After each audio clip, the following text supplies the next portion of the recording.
कितना खूबसूरत होटल है। मुझे लगता है यहाँ टूरिस्ट बहुत ज्यादा आते हैं, क्या ऐसा है? ये शहर का सबसे मशहूर होटल है। इसके मालिक का नाम आकिफ है। कीमत और मेयार के लिहाज से भी बहुत अच्छा है। अरे वाह, मैं उस आकिफ को क्या समझती थी और वो क्या निकला।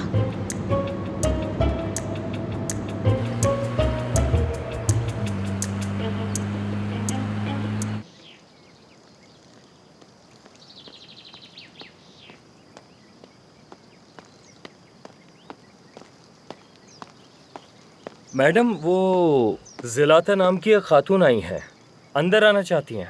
आने दो अंदर उसे। वो मेरे बेटे ओरहान की बीवी है। आइए। ओह मामा, मैं कब से आपसे दोबारा मिलने की ख्वाहिश कर रही थी। कैसी हैं आप वैसे? आपने तो बताया था कि टांगों में दर्द है, चल नहीं सकती आप। खुदा का शुक्र है अब बेहतर हूँ मैं। ओरहान कहाँ है? तुम अकेली क्यों आई हो? सब कुछ बताऊंगी आपको, बस लंबे सफर के बाद जरा सांस तो लेने दीजिए मुझे। अच्छा ये बताइए कि ये सूटकेस कहाँ रखूं? चंद दिन आपके पास ठहरना चाहती हूँ। तुम्हें मेरे घर के उसूल मालूम है। शोर मत करना, किसी को परेशान मत करना और रात गए मत आना। ओह डन मामा, मैं ये सब सारी जिंदगी याद रखूंगी। क्या मैं उसी गेस्ट रूम में ठहर सकती हूँ जहाँ मैं पहले ठहरी थी? उस कमरे में मेरी नर्स रहती है। तुम ग्राउंड फ्लोर के कमरे में रहोगी। वो तो बहुत छोटा है।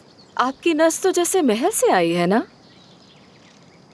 जाओ उसका सामान ले जाकर साथ वाले लिविंग रूम में रख दो।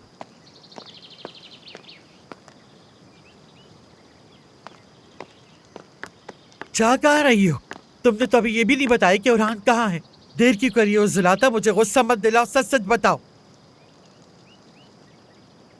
क्या आप समझती हैं कि एक माँ को बुरी खबर देना आसान होता है? क्या हुआ ओरहान को? हम पर बड़ा दुख आ पड़ा है। और हान सख्त बीमार है। उसकी डायबिटीज बिगड़ गई है। उसकी जान को हर लम्हा ही खतरा लाहक रहता है। मैं आपसे इसीलिए मशवरा करने आई हूँ।